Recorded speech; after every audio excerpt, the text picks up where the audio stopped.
Kaphatheka kakuhle wahlala imithini. Nomzalwane ithi incwadi yeBhayibhile uthetha amazwi angawazi naye bangawesiprofeti. Ndimthanda xa isithi kumele kubekho indoda enye eza kufa ukuze kuncedakala abantu abaninzi. Molweni bazalwane. Sibona uYesu bazalwane phambili. Yes. Kwababingeleni okanye kwabaphathi loo nto leyo iyo manje. Ya. Injalo mathola. Exoxa pha. Good. Phambili.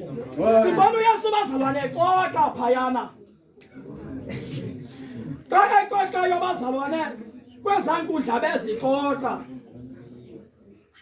Uthi xa ifika abazalwane kwi-Supreme Court, ikhoti bazalwane ekungaphenwa kuyo, ikhoti bazalwane kaPilato, athi akumjonga uPilato bazalwane angaboni nalinye ikhaphaza kuye. Aqonda into yokubana ngaphambi kobana athathe isigqibo njengoba yena efike kwelizwe lamaJuda ngokwenkingo engakhange wazalelwa apha, ngoba basikhumbula kakuhle phakathi kweentaba ezintathu, phakathi kweentaba eminquma nentaba yaseGolgotha, apha bazalwane kukho intaba amaSirayeli bazalwane kunye namaJiphuta ayahlala khona.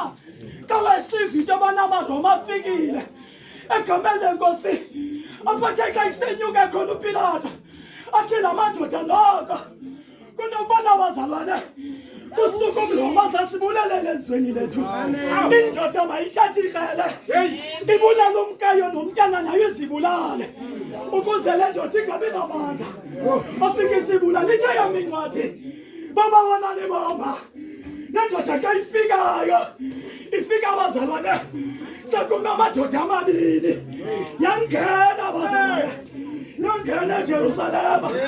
Ithe yami incwadi xa ingenayo ngoba biqhela ukwenza yafika yasithatha isikhiya ibidla ngokuthi mthathile uThixo wabo, kodwa ngoku iyabhideka ngoba yamxelela amadoda uba wethu uThixo akabonwa kodwa wethu uThixo ngumoya.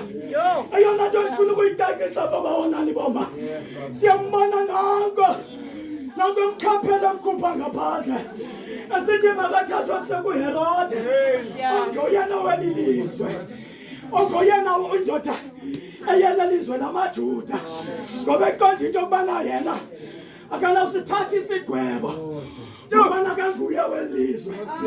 Ithe yami incwadi baba wonani boma kwangela izuzu xa ifika madoda, xa ifika uyamjonga wamnqwina.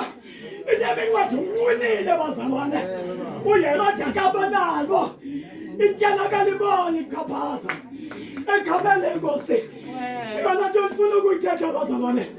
Ithe yami incwadi kaloku ngela lizuzu wayithatha ingubo engangoba uyahlekisa engazi bazalwane into yokubana yona yonke le nto kuyanyanzeleka iqale ekhaya, ngoba phambi kobana iphume ngaphandle egameni lenkosi wangqina engazazi uba uyangqina ukuba uYesu uyiyo inkosi egameni lenkosi. Ithe yami incwadi wamembesa ingubo ebovu, ingubo yoloyiso egameni lenkosi.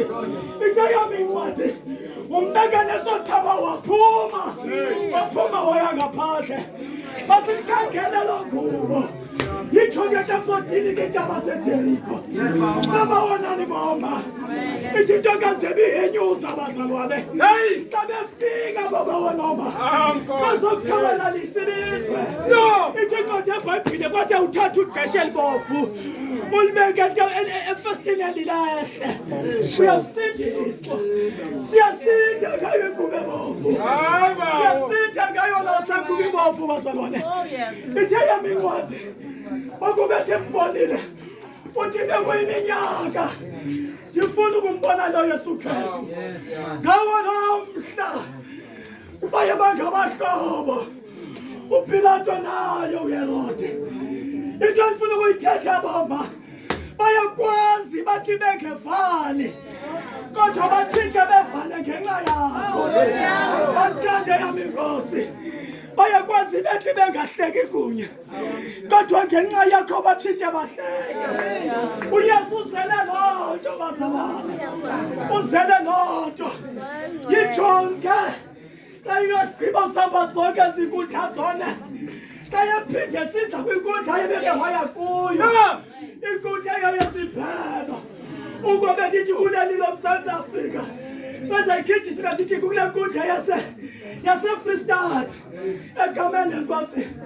baba wonoma eyona nto endifuna ukuyithetha namhlanje bekunyanzelekile babawo ukuba uYesu Kristu makazihambe zonke inkundla ukuze amazulu aza kumngena ukuze amazulu aza kumamkela abengasukwazi amazulu kumamkela bazalwane sibe sikhoka thina emhlabeni bekunyanzelekile babawo ukuba uYesu makazihambe zonke izinkundla bekunyanzelekile ukubana makawaxoxe lamatyala bekunyanzelekile uPilato makazihlambe izandla yijonge xa ndizawusuka yijonge xa ndizawusuka uyabeka umthetho kuMosisi uyabeka umthetho kuMosisi ithe yami incwadi nabani ethena dlula kuye file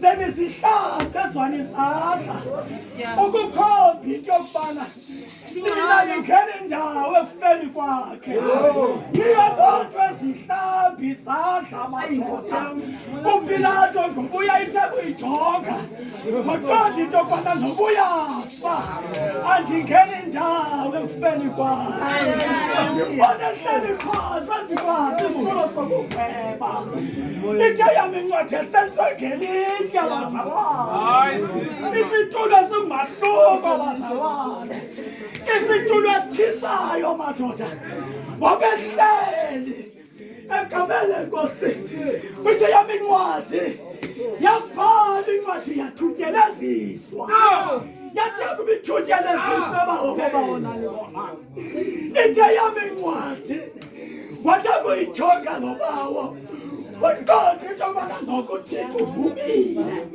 yani benguye ukumkani ngoba kutheni bazalwane bekunyanzelekile singavumi sodwa amen